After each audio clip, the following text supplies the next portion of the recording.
Itu kalau Bang Jidul lihat itu siapa pelaku dan siapa korbannya? Apakah perempuan pelakunya atau laki-laki pelakunya gitu? Biasanya yang lebih banyak melakukan hal itu dari pihak laki-laki apa dari pihak perempuan? Kan dalam Al-Quran Allah ta'budu syaitan innahu lakum aduwwum mubin gitu aja. Setan itu musuh yang nyata. Musuh yang Tapi nyata, kita ya. lihat kenyataannya kan gimana. Nah, tipu dayanya banyak setan.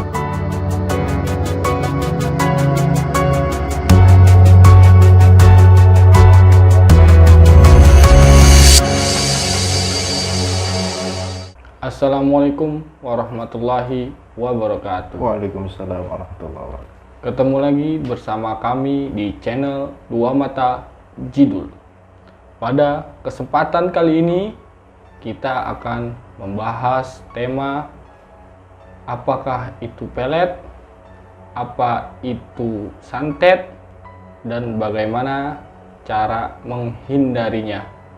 Sebelum kita membahas topik tersebut bersama Bang Jidul, saya ucapkan terima kasih kepada penonton setia channel kami yang sudah like, mensubscribe, dan berkomentar, dan yang belum mensubscribe video kami.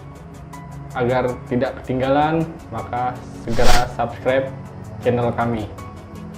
Jadi, kenapa kita membahas tema ini? Karena kami melihat di suatu postingan di media sosial itu ada pocong-pocongan 2 biji. Di dalam pocongan-pocongan itu terdapat foto laki dan perempuan. Mungkin ini bisa masuk ke tema yang kami akan bahas bersama Bang Jidul. Langsung saja tanpa berlama-lama kita akan mengupas secara tuntas fenomena di media sosial tersebut, foto tersebut, apakah itu suatu dari pelet ataupun santet. Kita langsung tanya langsung ke Bang Jidul. Jadi bagaimana Bang Jidul nih, menurut Bang Jidul dengan fenomena tersebut? Menurut Bang Jidul seperti apa nih? Kalau menurut saya ya, kalau saya lihat itu mengarah ke, sebelum saya bahas itu mengarah ke situ, kita harus lihat dulu antara santet sama pelet itu karena hampir beda-beda tipis ya. Karena medianya itu hampir sama kalau kita lihat. Kalau pelet pun dia memakai satu, pertama foto, kedua bisa juga rambutnya, ketiganya bisa dengan media air atau media garam. Nah, kalau yang kita lihat di media sosial yang baru-baru ini itu, kalau kita lihat ada 2 buah mainan pocong-pocongan. Terus di dalamnya ada fotonya. Nah, itu kesannya itu arahnya ke pelet. Jadi dimana 2 pocong-pocongan itu ditanam di satu lubang yang mengarah supaya kedua orang itu nanti menyatu di alam fisik, dalam artian alam manusia. Jadi itu cuma sekedar media kalau kita lihat ya dari pocong-pocongan itu. Nah, nanti pocong-pocongan itu pun tidak sembarangan ditanam, dikubur, nah langsung jadi, enggak. Jadi kalau dilihat secara mendalam pun itu harus ada persyaratan-persyaratan tertentu, terutama semisal kayak kain morinya yang harus baru, yang buat pocong-pocongannya, terus fotonya, terus ada segala macam istilahnya dia, rapalan, pembacaannya untuk menyatukan 2 insan secara gaibnya itu ya. Nah, itu pun atas bantuan dari misalkan makhluk halus juga. Walaupun kita lihat dari mata zahirnya itu hanya sekedar media. Nah, itu sekedar media, namun yang menggerakkan semuanya itu ya itulah dari bangsa makhluk halus gitu. Nah, ini diarahkannya kalau dilihat sih sebenarnya untuk menyatukan dua insan yang tidak bisa menyatu, ya. Seumpama misalnya si laki-lakinya suka dengan si perempuan, namun perempuannya nggak suka. Nah, tapi dengan bantuan orang yang ahli dalam bidangnya, ya otomatis segala sesuatunya bisa terjadi karena satu dengan bantuan gaib dan bantuan orang pintar ini dengan perantara media itu. Ya kalau dilihat sih ini sih sebetulnya pelet ya, pelet. Oh, jadi di salah satu foto itu berarti ada pelakunya. Ada pelakunya. Oh, jadi bukan dua orang yang korban, dua-duanya bukan korban, Enggak, tapi bukan. salah satunya ada pelakunya. Salah satunya ada oknum yang istilahnya meminta supaya orang pinter itu menyatukan dirinya dengan si A gitu. Jadi nggak istilahnya semena-mena si orang pinter ini ngerjain sesuatu tanpa ada permintaan atau permohonan dari seseorang yang ingin istilahnya mau merebut hatinya seseorang gitu. Atau mungkin bisa jadi seperti ini Bang Jidul. Bisa jadi perempuan ini mempunyai kekasih atau pacarnya gitu kan. Nah, orang yang si pelaku ini mau menyingkirkan itu, mungkin itu kali ya, apa gimana tuh? Apa bisa ke situ juga larinya gitu? Ya, namanya pelet itu kan pelet dengan santet itu medianya hampir sama satu. Yang keduanya ini pekerjaan keduanya ini sebenarnya ini menyalahi kodrat dalam artian memaksakan kehendak. Benar apa kata si David tadi? Misalnya si A perempuan udah memiliki kekasih. Nah, namun ada si B yang suka ke si A. Nah, karena si A tidak suka sama si B, sukanya sama si C, mau tidak mau si B melakukan hal-hal yang di luar nalar. Dalam artian di luar nalar ya dia minta bantuan kepada orang pinter. Nah, nanti orang pinter ini dengan keahliannya seperti yang kita lihat di media sosial itu, dia memakai media dua buah pocong anak-anak boneka pocong itu namanya. Bisa juga dengan istilahnya tanpa boneka pocong, seperti ada boneka dari rumput-rumputan gitu, dan boneka macam kayak boneka kayu, itu banyak medianya.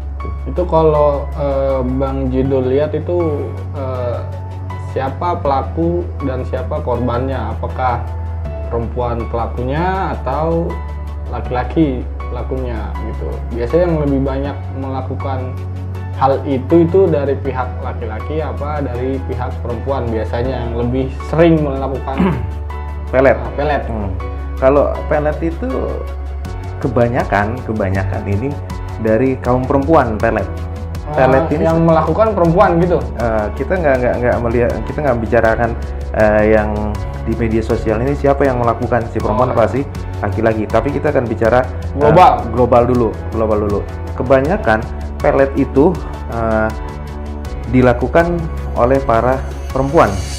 Pelakunya. Itu sebahagian besar oleh perempuan. Contohnya maaf ya, kalau misalkan dia penjajah cinta malam, ya otomatis dia pakai pakaian dong. Sumpama kayak pakai susuk, itu susuk penarik, itu namanya pelet juga sebenarnya. Nah, terus misal kayak orang perempuan supaya istilahnya dilihat supaya orang laki semuanya tertarik kepada dia, itu namanya pelet juga. Jadi kebanyakan yang memakai pelet itu orang perempuan. Nah, kalau di di kasus yang ini, kalau kayak dilihat, ini sepertinya yang merana ini si perempuannya. Jadi yang dikerjain ini yang si perempuannya. Korbannya perempuan. Tapi oknumnya si laki-laki. Karena ingin menyatu dengan si perempuan itu. Tapi kalau dilihat dari sisi hal non gaibnya ini, perempuan ini kesannya nggak terima dan dia merana di sana gitu. Nah, jadi walaupun hanya sekedar media, tapi dampaknya ke istilahnya kalau dalam dunia gaibnya itu ada semacam kayak saudara kembaran atau cabang bayinya. Nah, cabang bayinya inilah yang terlihat itu merana itu. Murung, bermurah-murja gitu. Nah, karena kan nggak mau dalam artian nggak mau dengan hati gitu. Nggak suka dengan si laki-laki ini, tapi dengan pemaksaan sebetulnya pelet itu pemaksaan memaksa supaya orang itu suka, demen, jatuh cinta, itu kan menyalahi kodrat, ya kan. Nah, jadi kalau dilihat secara non-fisiknya merana. Jadi orang yang dipelet itu sebenarnya itu sengsara, yang dipelet itu sengsara. Dan di alam, bukan di alam, jadi kesadarannya itu tidak ada kesadarannya. Jadi seolah-olah dia walaupun hidup di dunia tapi seperti terkurung orang yang dipelet itu. Jadi pikiran dia, hatinya dia cuma tertuju kepada yang meletnya itu begitu. Nah, terus kan ini di media sosial kan ketahuan nih gitu kan, bahwasannya ada praktek pelet gitu kan, ada pocong-pocongan kecil. Nah, itu kalau ketahuan kayak gitu tuh, ketahuan warga sampai diposting di media sosial, nah itu apakah berpengaruh kepada pelet si perempuan itu? Apakah lepas gitu aja karena ketahuan gitu, apa gimana itu? Sebenarnya gini loh ya, kalau sesuatu itu yang ditanam, pada dasarnya yang ditanam itu cuma media, tapi yang non fisiknya itu sudah terikat, sudah mengikat. Jadi kalau bisa, kalau kita menemukan semacam seperti itu, ya kan, oh ini apaan gitu, oh ini media apa, media santet, media pelet, ya nanti itu harus orang yang pinter lagi, yang istilahnya melihat itu dan membuka dari ikatan itu. Karena walaupun kita misalnya melihat media seperti dua boneka pocong ini, ya, kita lihat, nah kita bisa buang kemana aja. Tapi kan ikatannya itu secara non gaib itu masih terikat. Oh, jadi tetap tetap terkena peletnya ya, masih. Ya. Jadi jangan misalnya kita menemukan seperti itu, menemukan dua boneka pelet itu, jangan sembarangan aja misalnya diambil, ya udah buang aja ke kali misalnya. Nah, semakin dibuang nanti semakin istilahnya dia tidak menentuh arah pikiran si perempuan atau si lakinya ini, karena kan ikatan secara non gaibnya ini belum dilepas gitu. Jadi harus orang yang pinter itu yang harus melepas itu gitu. Jadi nggak boleh sembarangan gitu. Terus tadi kan kita temanya adalah bagaimana cara menghindarinya gitu kan. Nah, bagaimana nih cara menghindarinya kalau kita itu terkena pelet atau semacamnya? Kalau menghindari pelet itu berarti kita belum kena pelet, ya kan? Oh gitu. Ciri-ciri dari orang yang ingin memelet kita, itu dia akan menunjukkan dirinya dalam satu hari, walaupun dalam satu hari dia harus menunjukkan dirinya. Misalkan Dapi laki-laki, saya perempuan kan gitu. Nah, misalnya Dapi suka sama saya kan gitu. Nah, ini rangkaian pertama dari pelet. Pelet itu harus melihat orangnya dulu. Selama satu hari itu harus kelihatan ngelihat. Itu maksudnya tahapan pertama. Harus melihat walaupun sekejap juga, walaupun hanya berpapasan. Nah, itu harus ngelihat. Yang keduanya, tahap keduanya itu kalau pelet itu dia bahasa harus meruat seseorang itu. Artinya meruat itu harus dilakonin. Ada suatu lakonan yang dilakonin, misalnya saya perempuan, Dapi laki-laki, Dapi harus meruat saya dengan lakonan tertentu. Semisal itu pelakunya atau dukunnya gitu kan, pasti melalui dukun gitu kan. Iya. Jadi gini, kalau ada pelet melalui dukun, ada pelet dengan diri kita sendiri. Ya. Nah, kita akan bahas dulu pelet dengan diri kita sendiri. Kebanyakan orang akan orang kebanyakan salah kaprah benar nggak lumrah. Kenapa saya bilang salah kaprah nggak benar nggak lumrah? Pertama kali pelet itu harus tadi ya, harus dalam sehari dia minimal harus berpapasan. Untuk tahap pertama. Ini yang pelakunya diri sendiri ya, tanpa dukun. Pelakunya diri sendiri tanpa si dukun. Saya bukan ngasih tahu, tapi nanti ujung-ujungnya saya akan menyalahkan tindakan ini karena ini salah. Yang kedua, dia meruat dalam artian melakoni sesuatu. Misalkan dia bisa baca yang sering kita dengar itu katanya surah Yusuf. Idz qala Yusufu li abihi ya abati inni ra'aitu ahada asyara kawkaban wasyamsa wal qamara ra'aituhum li sajidin itu. Nah, ini ayat ini sebenarnya ayat ini tidak salah. Ayat Al-Qur'an itu hak, artinya kebenaran. Ya. Tapi banyak kita menyalahgunakan. Dan kita bilang ini adalah ayat pelet katanya. Padahal bukan. Padahal bukan. Di saat kita ingin menginginkan seseorang perempuan, kita tahap pertama melihat walaupun hanya sekejap. Kedua, malamnya kita kerjain dengan bacaan ini. Misal sebanyak 150 kali semisal. Yang keduanya, setelah kita mengerjakan itu, kita ingetin, kita bayangin terus. Korbannya atau perempuannya ya? Si perempuannya itu. Lama. Tahap keduanya kita harus menegur dengan sapaan, ya, minimal sapaan. Kedua, kita harus jabat tangan. Begitu. Itulah namanya pelet. Jadi salah kaprah bener nggak lumrah ya. Kita ini salah kaprahnya dalam artian kita mempergunakan ayat Al-Quran sembarangan itu. Nah, yang kita anggap salah kaprah bener nggak lumrah, kita anggap ini bener, tapi nggak lumrah, nggak wajar. Karena apa? Al-Quran itu sebenarnya sesuatu hukum dasar yang kita harus jalani. Tapi kita menjalaninya dengan salah. Contohnya ya ayat tadi, ya kan? Kalau Yusuf, ya kan? Nah, itu pada dasarnya kita baca itu, ya, Tapi bacaan kemana, tujuan kemana, ya? Bacaan kemana, tujuan kemana. Nah, nanti ada yang dompleng di situ. Karena apa? Dengan ritual kita, tanpa kita sadari kita melakukan suatu ritual pelet, yaitu dengan ruatan. Itu disebut dengan ruatan. Nah, kalau kita udah meruat itu. Nah, kalau kita udah berpapasan, kita udah bacain itu, terus kita udah menegur sapa, kita udah salaman. Nah, kenalah setidaknya itu 60% perempuan yang kita tuju itu kena. Nah, tapi kita nggak sadar dampak dari kerjaan kita ini. Jadi ini perempuan tanpa sengaja kita kurung. Kayak di penjara. Nah, iya. Kita selubungin. Nah, entah itu kurungannya berupa kurungan bambu, entah berupa kurungan besi, entah berupa kurungan ayam, entah berupa kelambu kalau dilihat secara non fisiknya kan gitu. Itu tergantung ininya kali ya. Tergantung dari iya. Kan kita cuma baca aja.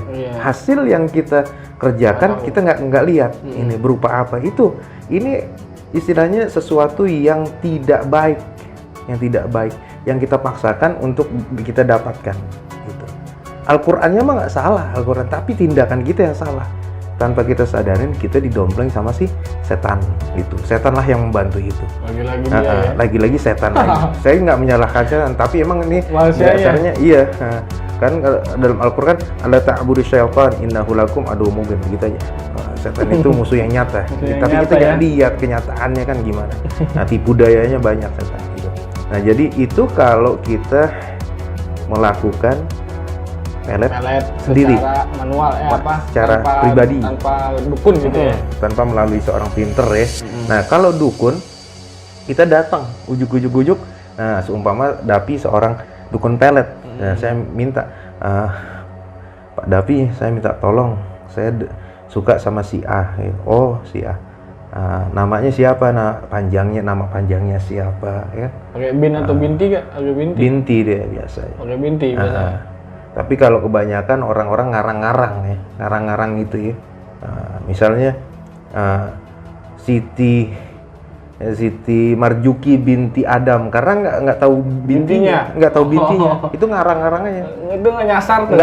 Nggak nyasar. Dapet. Tapi itu ngarang gitu. Siti Marzuki binti Adam gitu. Sebetulnya Siti Marzuki binti Fulan kan harusnya begitu. Kalau nggak tahu nama Fulan, bapaknya binti Adam aja gitu. Itu nyasar namanya. Nah, udah nama panjangnya ketahuan, baru ada fotonya nggak gitu, ada nih Pak gitu. Udah, ya udah sekarang nanti tunggu selama 3 hari, dia pasti nanti bakalan datang ke kamu dengan memohon-mohon, berharap-harap supaya kamu jadi pacarnya gitu. Nah akhirnya tanpa disadari dengan 2 media itu, nama dan foto. Nah ini fotonya itu apakah dia harus apa namanya ya, kalau foto ya selfie yang dekat, atau dia seluruh badan yang jauh itu bisa juga, atau ada kriteria khusus untuk fotonya ini gitu? Hal yang terpenting itu yang nggak nanti salah alamat, yaitu nama. Nah, misalnya seperti Siti Laila atau Siti Nurjana, kan banyak nama Siti Laila dan Siti Nurjana, kan banyak gitu. Banyak udah nama-nama Siti. Nah, diperkuat dengan foto gitu? Diperkuat dengan foto. Nah, kalau yang namanya pelet melalui dukun pelet, itu intinya dia melakukannya sesuatu pemeletan itu dengan media.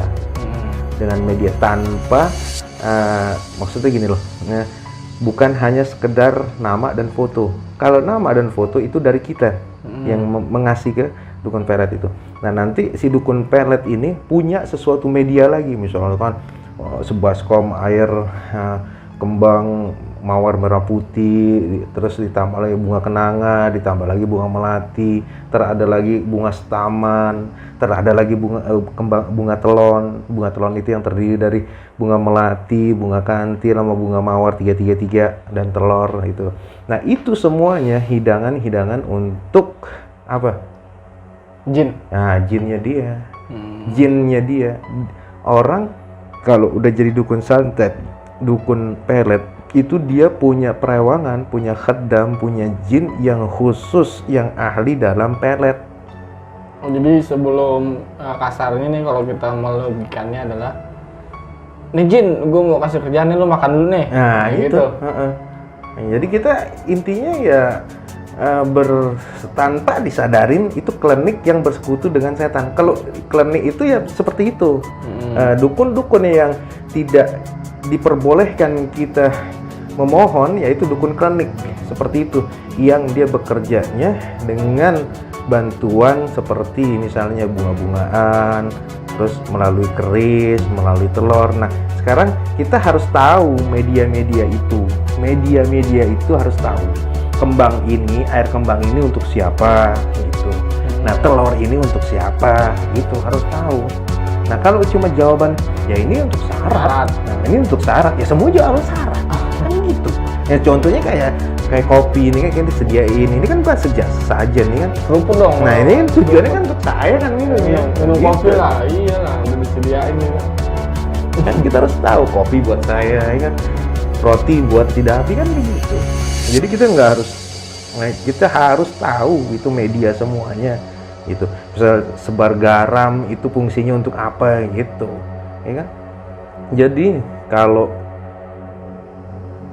melet secara pribadi dengan tanpa bantuan dukun itu prosesnya lama Ya. Karena kita nggak ahli, kita cuma tahu-tahu dari warung kopi, tahu-tahu dari buku-buku bacaan tuh, misalnya bacaan pengasihan, doa pengasihan, bahkan ini khasiatnya ini, itulah yang menyesatkan kita semuanya.